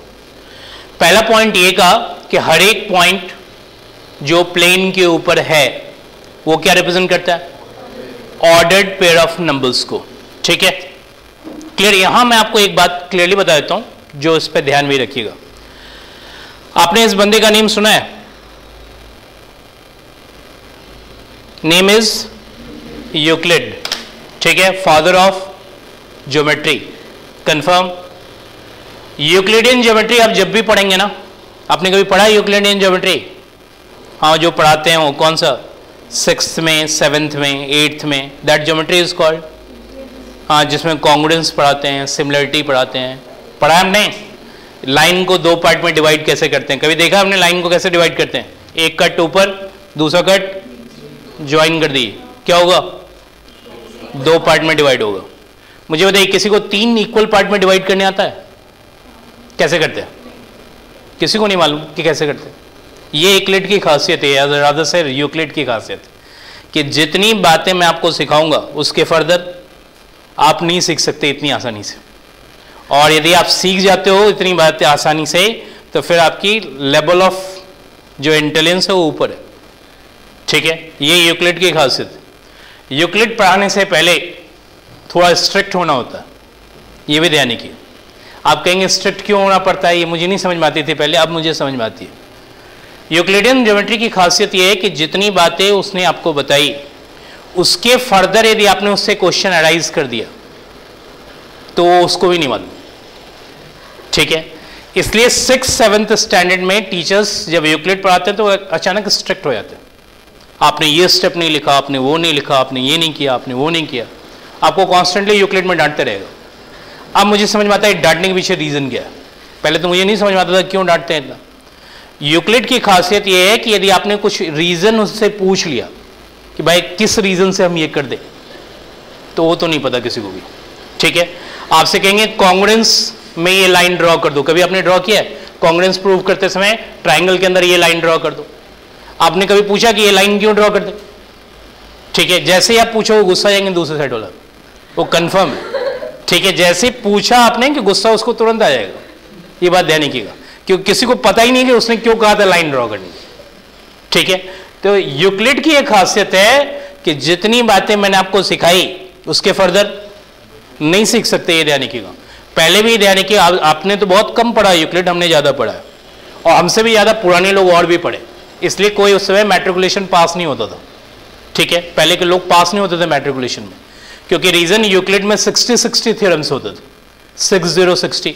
ठीक है, क्लास को यदि कंट्रोल करना हो ना, एक को खड़ा कर दो, पूछो यूक्लिड का थ्योरम, वो कंफर्म ही उसको नहीं आता होगा। ठीक है, तो क्लास तो ऑटोमेटिकली, पहले तो आपको पता है डंडा भी था और नहीं आता, दोनों मिलके चलती थी। ठीक है, तो ये यानी कि यूक्लिड पढ़ाने में तो पढ़ना और पढ़ाना दोनों ही टेढ़ा काम, ये ध्यान रखिएगा। इसलिए यूक्लिड पढ़ाना टीचर को, आपको ही पता है कि एक रीजन के बाद उसको भी नहीं आता होगा। ठीक है, तो यूक्लिड से सब लोग परेशान तो थे ही, ये बात ध्यान रखिएगा। ये बात सब दिनों से रही है कि पढ़ना और पढ़ाना दोनों में उसके अंदर डिफिकल्टी रही है। ठीक है, तो उस ज्योमेट्री को एक बंदे ने चेंज की।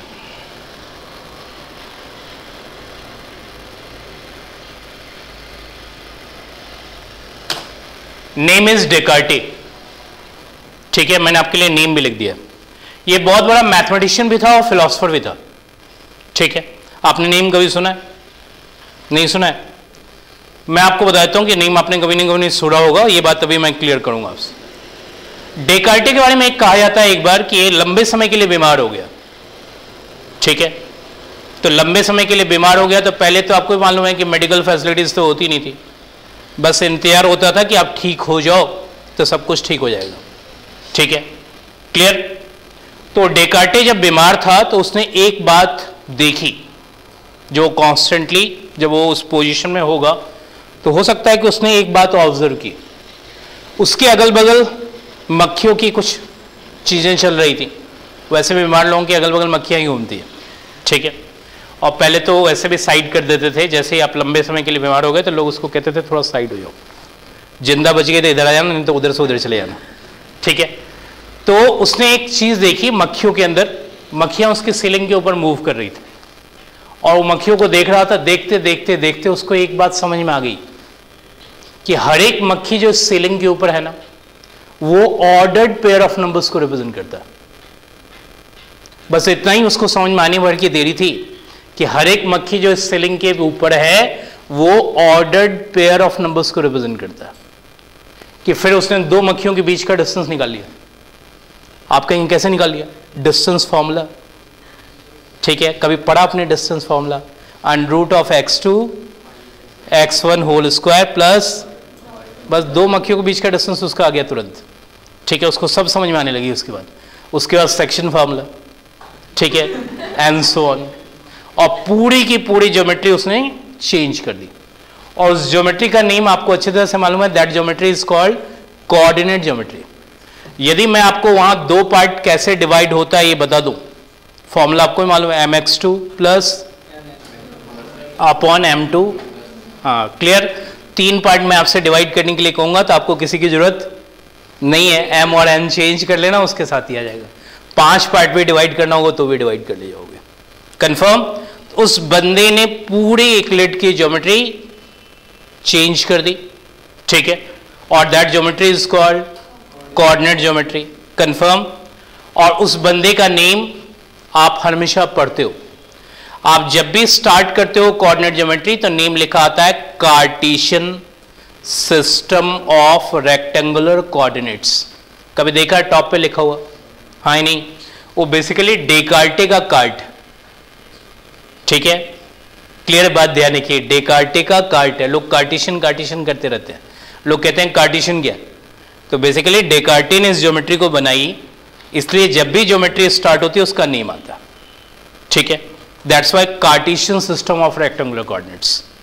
क्लियर बात? तो मैंने आपको पहला पॉइंट क्या समझाया कि each point in a plane is determined by ordered pair of numbers given by Descartes, ठीक है। Second one, clear, the point a comma b geometrically means line joining origin to a comma b. Third one, the geometrical point a comma b is also represented by column matrix, और column vector matrix का sign मैंने आपके लिए दे दिया है। Clear बात? तीनों point आपके समझ में आ गई। लिखिए नेक्स्ट,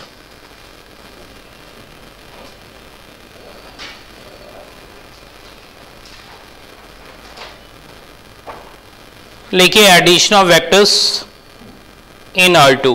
पहले तो R2 की बात करें।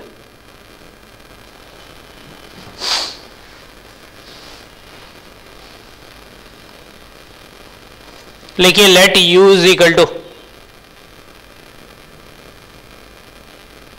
2,0।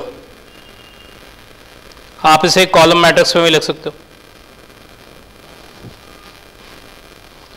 V इज इक्वल टू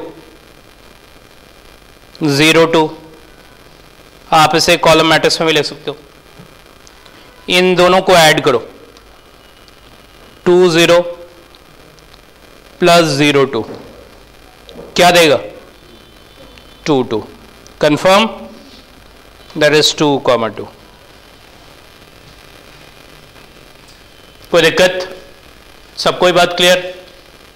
मैं आपको एक बार फिर से कहूंगा कि मैं आपको एडिशन नहीं सिखा रहा, ठीक है भाई, एडिशन सबको करने आता है, ऐसी कोई बात मैंने आपसे नहीं कही जो आपको प्रॉब्लम हो, लेकिन मैंने आपसे ये कहना है यहां क्लियर कट टर्म्स में कि लीनियर अलजेब्रा का मतलब होता है लाइंस की अलजेब्रा। इसका मतलब ये जो बात लिखी गई है वो बेसिकली लाइंस में क्या रिप्रेजेंट करती है, ये मुझे कहना आपको, ना कि एडिशन के बारे में कुछ कहना। क्लियर? तो ये बात जो मैंने आपको लिख के दी, इसका ज्योमेट्रिकल मीनिंग लाइंस में क्या है, क्योंकि लीनियर अलजेब्रा तो स्टार्ट यहीं से हुई थी, ठीक है। तो मुझे बताइए लाइंस में क्या है, इसकी बात मैं आपसे क्लियर करूं। इसके लिए मैं आपसे सबसे पहले पूछता हूं, पहला पॉइंट हमारा क्या है? 2,0 है ना, तो 2,0 का ज्योमेट्रिकल मीनिंग क्या है? लाइन ज्वाइनिंग ऑरिजिन टू, ये रहा 2,0 हमारा, लाइन ज्वाइनिंग ऑरिजिन टू 2,0, ये हमारा वेक्टर यू है।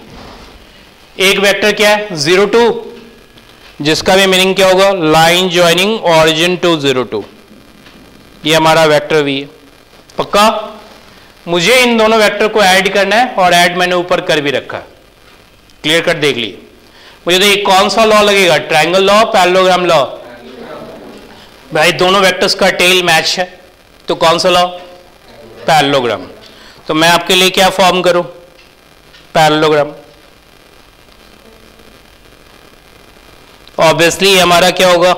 u प्लस वी, और इसका कोऑर्डिनेट क्या होगा? 2,2। तो जो बातें मैंने टॉप पे आपको लिख के दी थी वो ज्योमेट्रिकली ये मीन करता है, ठीक है। सिर्फ यही नहीं, 3 डायमेंशन में भी ऐसा ही कुछ डायग्राम होगा, ठीक है, लेकिन मैं 3 डायमेंशन में बना नहीं सकता हूं डायग्राम, ये बात ध्यान रखिएगा, इसलिए मैंने 3 डायमेंशन में बिल्कुल नहीं टच किया। लेकिन जब भी वेक्टर्स चल रहा है तो ऐसा ही कुछ चल रहा होगा उसके अंदर, एडिशन सब्ट्रैक्शन। मैंने कहा इन दोनों वेक्टर को ऐड किया हमने, तो ऐड करने के तो दो ही लॉज चलते हैं, कौन कौन सा? Triangle law and parallelogram law. आप मुझे बता दो कौन से लॉ में हम हैं? एरो तो हमने मर्जी से थोड़ी लगाया, 2,0 का ज्योमेट्रिकल मीनिंग ही वही होता है। क्या मीनिंग होता है? Line joining origin to 2, 0। तो एरो मैंने मर्जी से नहीं लगाया, एरो तो था, ठीक है। एडिशन भी हमने अपनी मर्जी से नहीं किया, जो एडिशन के लॉज हैं उसी के अकॉर्डिंग एडिशन आपकी। कोई प्रॉब्लम यहां तक? सबको बात समझ में आ गई? अब आइए एडिशन ऑफ वेक्टर्स क्लियर, ठीक है। ज्योमेट्रिकल मीनिंग पे ज्यादा ध्यान देना है, एडिशन तो आपको पहले से ही करने आता है। ड्रॉ हो गया सबका?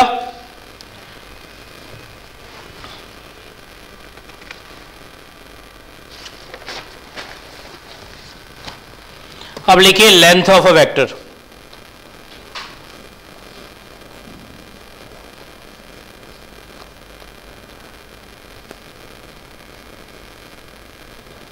या ब्रैकेट में लिखिए नॉर्म ऑफ अ वेक्टर।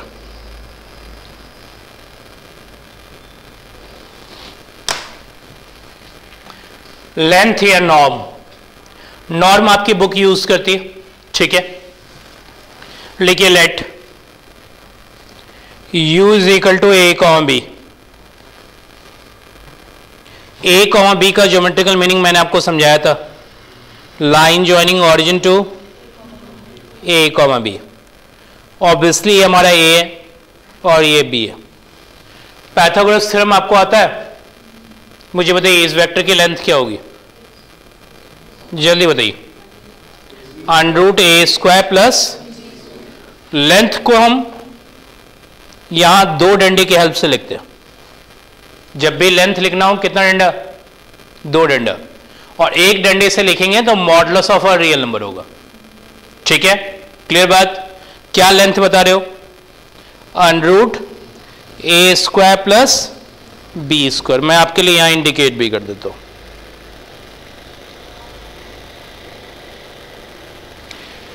यदि यहां 3 कंपोनेंट हो a, b, c, तो लेंथ क्या होगी? √a² plus b² plus c²। Under root के अंदर क्या क्या? a² plus b² plus c²।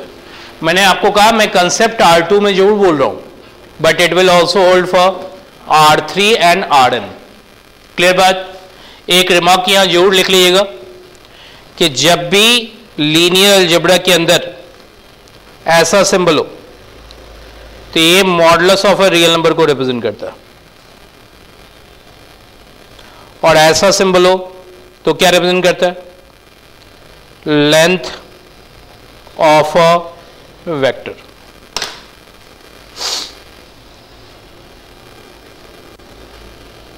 कोई डाउट?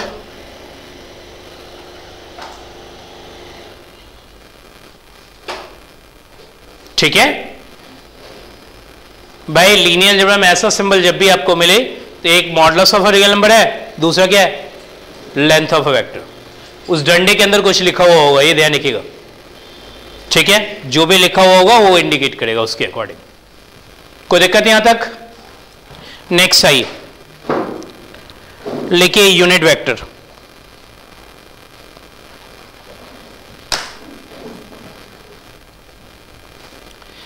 लिखिए having magnitude 1, having magnitude 1 and direction same as given vector. Having magnitude 1 and direction same as, क्या लिखा आपने? गिवन वेक्टर, ठीक है। बेटर एग्जांपल दूं मैं आपको, लिखिए for example u is equal to 3,4। Easy सा एग्जाम्पल मैंने आपके लिए लिया है।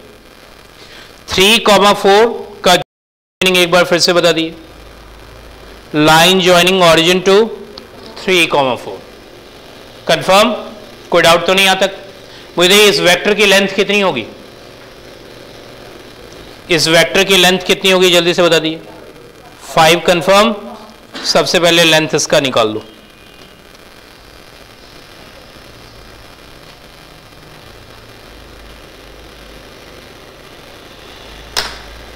फाइव लेंथ की ये वेक्टर है, आपको मालूम है यूनिट वेक्टर 1 लेंथ की होती है, तो मुझे बताइए 5 लेंथ को 1 लेंथ में कैसे बनाएंगे? 5 से डिवाइड देंगे। कंफर्म। तो किसी वेक्टर को यूनिट वेक्टर में कन्वर्ट करने का तरीका बहुत सिंपल सा है, जो वेक्टर है उसको उसके यूनिट लेंथ से, सॉरी जो वेक्टर है उसके लेंथ से उसे डिवाइड दे दिए। समझ में आ गई बात? 5 लेंथ को 1 लेंथ बनाना है, क्या करूं मैं? 5 से डिवाइड दूंगा। तो लिखिए x is equal to u upon length of u, where x is unit vector. लिखिए दिस इज इक्वल टू 1/5 3,4, ये हो जाएगा 3/5, 4/5। कंफर्म। 3/5, 4/5। ऑब्वियसली इस वेक्टर की लेंथ आपकी कितनी हुई? 1, और डायरेक्शन क्या हुआ? Same as given vector, same as given vector. Confirm. So having length 1 and direction same as given vector. कोई प्रॉब्लम यहां तक?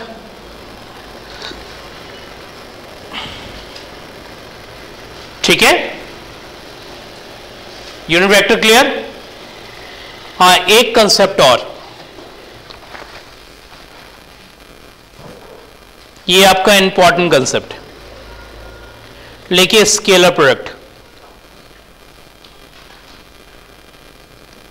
या ऑब्लिक में लिखो डॉट प्रोडक्ट, या ऑब्लिक में लिखो इनर प्रोडक्ट ऑफ वेक्टर्स।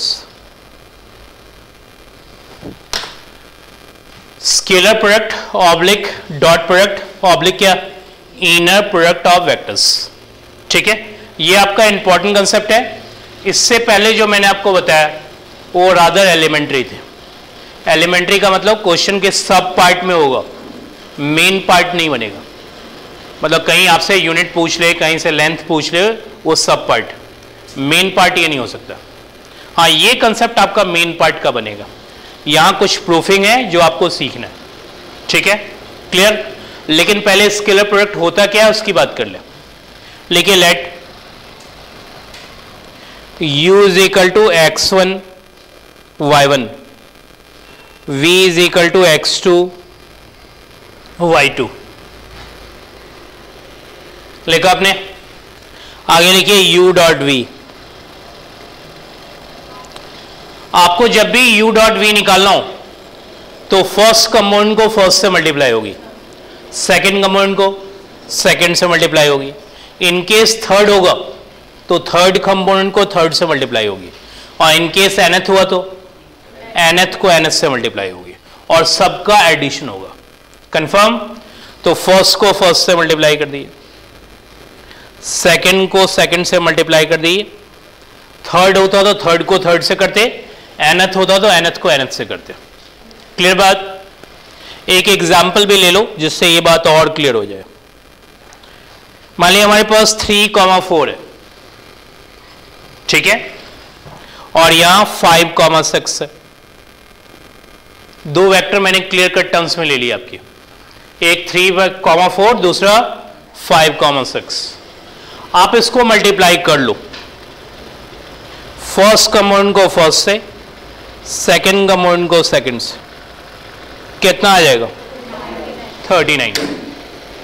कोई डाउट यहां तक?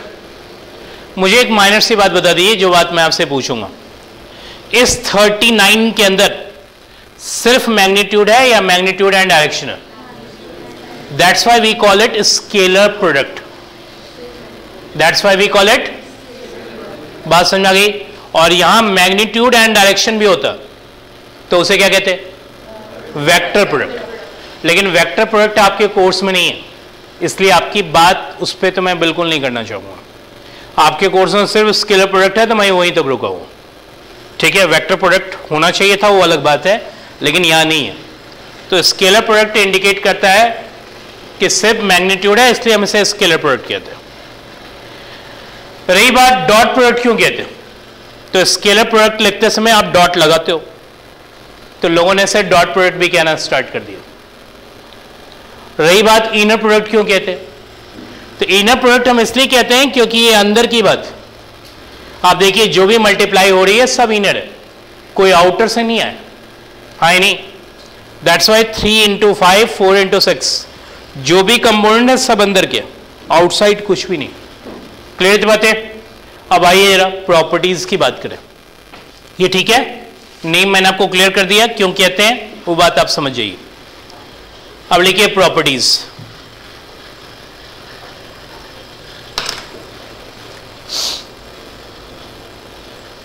लिखिए प्रॉपर्टीज ऑफ स्केलर प्रोडक्ट।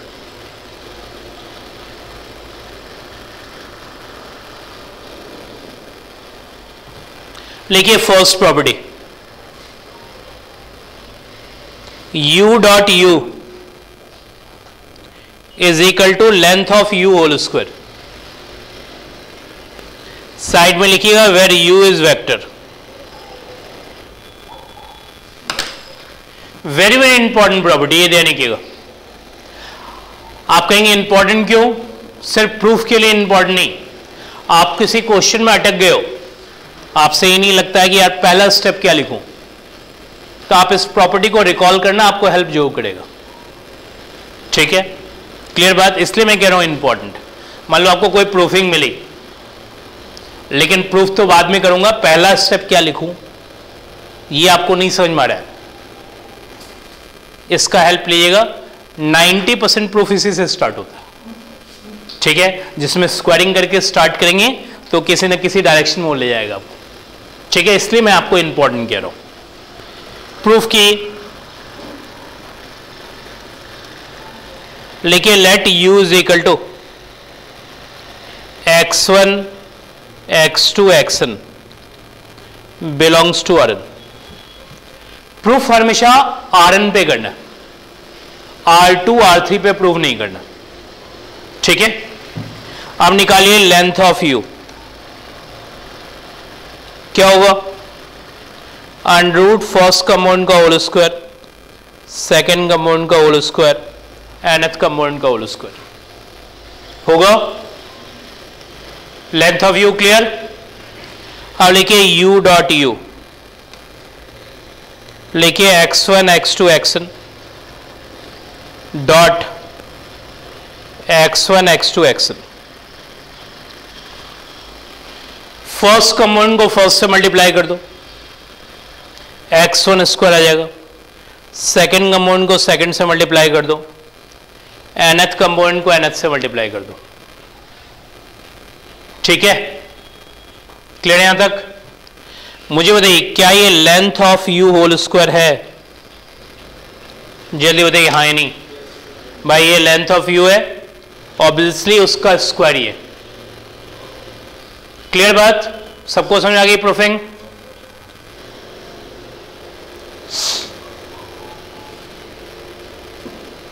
ठीक है यहां तक।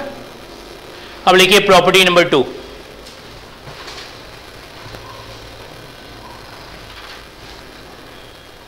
लिखिए u dot v is equal to v dot u where u and v are vectors. Where u and v are vectors. Vectors side में लिख दिया कीजिएगा, स्केलर होगा तो स्केलर लिख दिया कीजिएगा। ठीक है, लिखिए प्रूफ। लिखिए let u is equal to x1 x2 xn। v लिया हमने, y1 y2 yn belongs to Rn। दो वेक्टर है तो इस फॉर्म में ले लिए, तीन वेक्टर होगा तो z1 z2 लीजिएगा। ठीक है, मुझे u डॉट v के लिए आप फर्स्ट कंपाउंड को फर्स्ट से मल्टीप्लाई करो, सेकंड को सेकंड से मल्टीप्लाई करो, nth को nth से मल्टीप्लाई करो। x1 y1 को आप लिख सकते हो y1 x1, is it true, y2 x2, yn xn, जितने भी y हैं वो सब आपके फ्रंट में आ गए और जितने भी x हैं वो सब के सब आपके बैक में चले गए। तो ऑब्वियसली ये हमारा क्या है, v डॉट यू। समझ में आ गई बात? ऐसा कोई प्रूफ में प्रॉब्लम नहीं होता, बस आपके अंदर वो पोटेंशियल होना चाहिए, ठीक है, कि जिससे आप प्रोसीड करके उस कंक्लूजन तक पहुंचा सको। मतलब ये नहीं कि बहुत टेढ़ा होता है, लेकिन क्वेश्चन पढ़ते ही आधे लोगों को प्रॉब्लम उसी से स्टार्ट हो जाती है। सॉल्व तो बाद में करेंगे, लेकिन क्वेश्चन पढ़ते ही प्रॉब्लम स्टार्ट होगी। तो वो आपको कभी थोड़ा सा बचे रहना है, बाकी कहीं कोई प्रॉब्लम नहीं। कुछ स्टेप आप करेंगे, अपने आप वो चीजें पहुंच जाएगी। कोई दिक्कत? सबको ये बात क्लियर? लिखिए प्रॉपर्टी नंबर 3।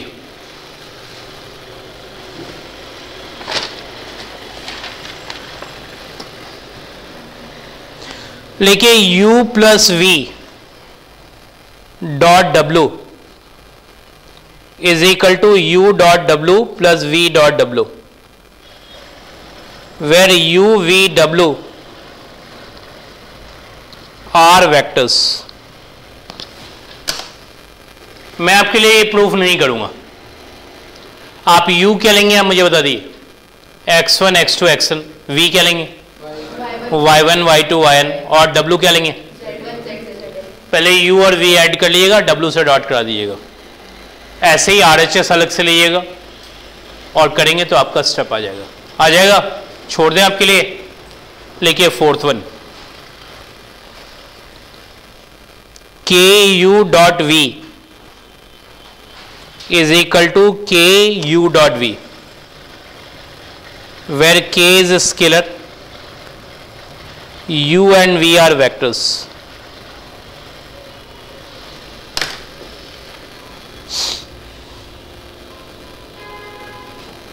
एक बार मुझे बता दीजिए u क्या लेंगे, x1 x2 xn, v क्या लेंगे और k क्या लेंगे।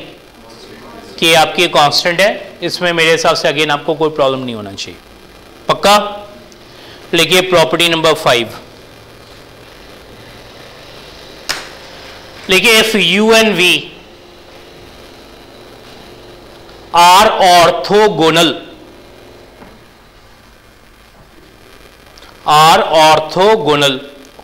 ऑर्थोगोनल का मतलब होता है परपेंडिकुलर। ब्रैकेट में लिखिए परपेंडिकुलर, ब्रैकेट क्लोज। लिखिए then u dot v is equal to 0, then u dot v is equal to 0, पक्का। ये आपका इंपॉर्टेंट प्रॉपर्टी है, ठीक है, इसकी भी जरूरत आपको हमेशा पड़ेगी। क्लियर बात? प्रूफिंग मैं आपके लिए कर देता हूं, प्रूफ ऐसा कोई बहुत बड़ी बात नहीं। ज्योमेट्री की हेल्प लेनी होगी आपको। ये हमारा वेक्टर u है और ये वेक्टर v है। Is it orthogonal? हाँ नहीं, कंफर्म। लेकिन यानी कि वेक्टर्स में जब भी एंगल देखें तो वेक्टर्स का टेल मैच होना चाहिए। तो टेल मैच है, एंगल आप बोल रहे हो वो क्लियर है, कहीं कोई दिक्कत नहीं। अब ये दो वेक्टर्स हैं आपके पास जो ऑर्थोगोनल है, आपको ये प्रूव करना है कि u डॉट v 0 होगा। आप इनको ज्वाइन करो।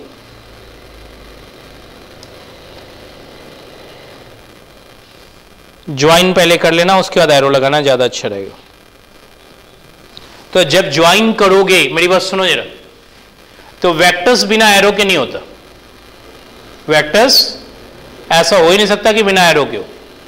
तो आपको एरो या तो इधर लगाना होगा, जो कि मैं गलती से लगा गया था, या यहां लगाना होगा, ठीक है। ये आप डिसाइड करोगे आपको लगाना कहां है, ठीक है। तो आप जहां भी लगाओ वो आपकी मर्जी है। सपोज मैंने वेक्टर का एरो यहां लगा दिया, लग गया। अब आपको अपने कंसेप्ट्स के बारे में रिकॉल करना होगा। इस वेक्टर को थोड़ी देर के लिए हमने नेम दिया x। क्या नेम दिया? x। मुझे देखिए क्या वेक्टर u के हेड पे x का टेल है? जल्दी बताइए, हाँ या नहीं है? तो मुझे देखिए कौन सा लॉ लग रहा है? Triangle law. कौन सा लॉ लग रहा है? तो वेक्टर u ने आपको यहां पहुंचा दिया और वेक्टर v ने, सॉरी वेक्टर x ने यहां पहुंचा दिया। तो मैंने आपको क्या बताया था, जब भी आप इनिशियल फाइनल मिलाओगे तो आपको मिलेगा u प्लस एक्स। क्या मिलेगा? लेकिन उसकी जगह क्या लिखा हुआ है? v। इसका मतलब u प्लस एक्स किसके इक्वल रहा होगा? v के इक्वल रहा होगा। किसके इक्वल रहा होगा? v के इक्वल। तो u plus x is equal to v, then x is equal to, अरे बहुत बड़ी बात मैं आपसे नहीं पूछ रहा हूं, then x is equal to v minus u. पक्का? तो इंडिकेट कर दिए v माइनस यू। किसी के लिए रिपीट करना है? सबको समझ आ गई बात? यहां साइड में लिख भी दीजिएगा, by triangle law u plus x is equal to v, then x is equal to v minus you.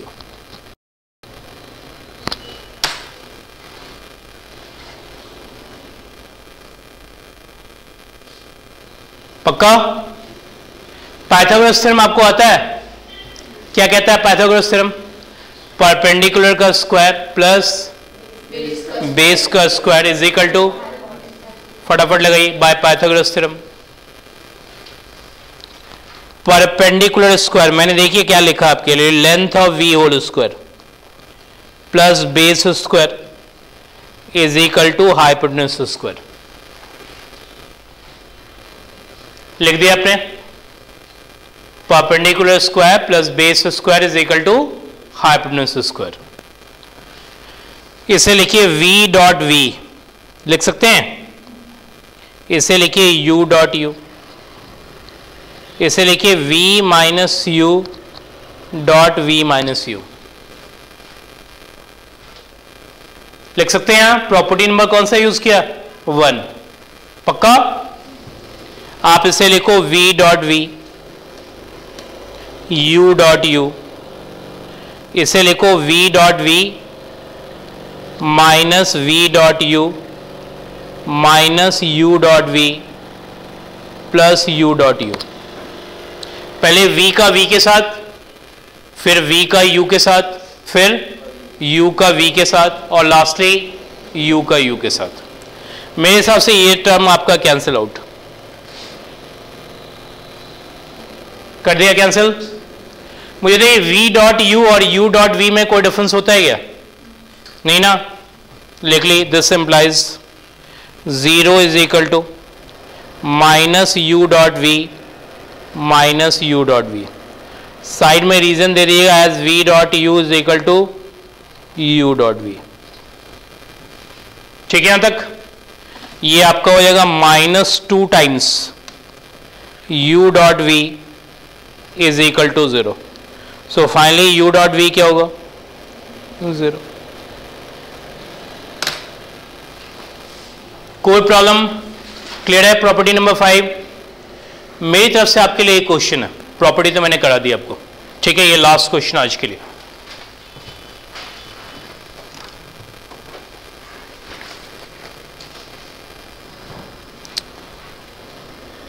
लिखिए टू प्रूव, ये एक बार आपके एग्जामिनेशन में भी आया, के यू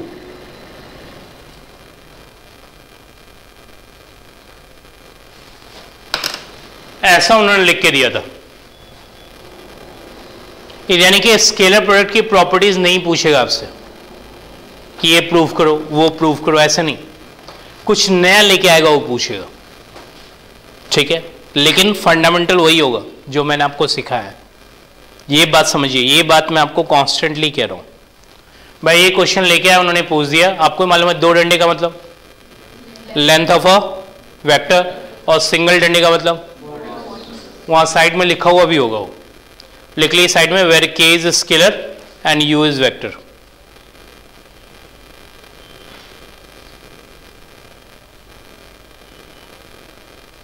लिख लिया आपने? अब आपको जब ये क्वेश्चन मिलेगा तो आपको पहला स्टेप सही ढंग से सोचना होगा। बताइए क्या सोचेंगे आप? मैं पहला स्टेप लिखने जा रहा हूं, आप मुझे बता दीजिए क्या लिखूं मैं आपके लिए। Let u is equal to x1 x2 xn, ये लिख दीजिएगा फटाफट। लेकिन let u is equal to x1 x2 xn belongs to Rn, लिख देना आप। ठीक है, उसके बाद क्या निकालना होगा? ku निकाल देना, kx1 kx2 kxn हो गया। अब क्या निकालना है? इसका लेंथ, दो डंडा लगाइए, फर्स्ट कंपोनेंट का whole square, that is kx1 whole square, पक्का। Second component whole square kx2 whole square, ऐसे ही nth कंपोनेंट होल स्क्वायर। कोई प्रॉब्लम यहां तक? क्या कॉमन इसके अंदर? k square common, x1 square से लेकर xn स्क्वायर तक हुआ। यहां तक कोई प्रॉब्लम? मुझे एक सिंपल सी बात बताइए जो मैं आपसे पूछूंगा, under root of x square क्या होता है? x नहीं होता। ये बात तो मैंने पूछने के लिए आपसे कहा, that is not plus minus x, बातें आप घुमा रहे हो।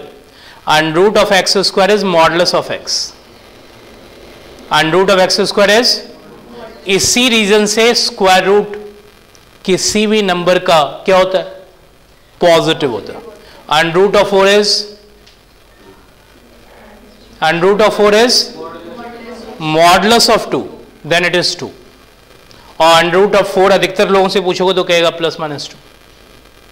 ठीक है, under root of 4 is not plus minus 2, under root of x square is modulus of x, so under root of 4 is modulus of 2, और मॉडुलस से निकली हुई वैल्यू किसी भी हालत में नेगेटिव नहीं हो सकती। बात समझ में आ रही है आपको? बात क्लियर? तो मुझे बताइए अंडर रूट ऑफ के स्क्वायर, मॉडुलस ऑफ के।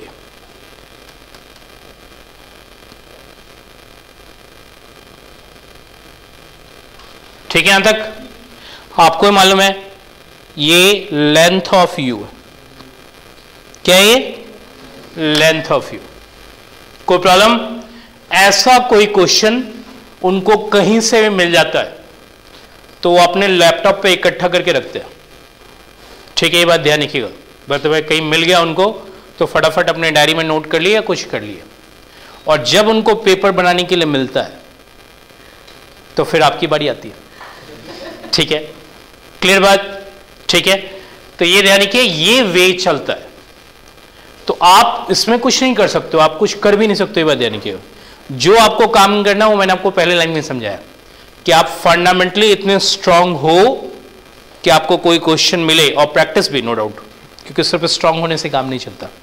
तो आपकी प्रैक्टिस भी इतनी होनी चाहिए और इतने स्ट्रांग होने चाहिए कि यदि वो थोड़ा सा डेविएट करे तो उस डेविएशन को आप होल्ड कर सको। ठीक है, क्लियर? आज के लिए यहीं तक, आज की क्लास आपकी यहीं तक है। क्लास नंबर 2 का मैं आपको इन्फॉर्मेशन भेज दूंगा। ठीक है, चलिए।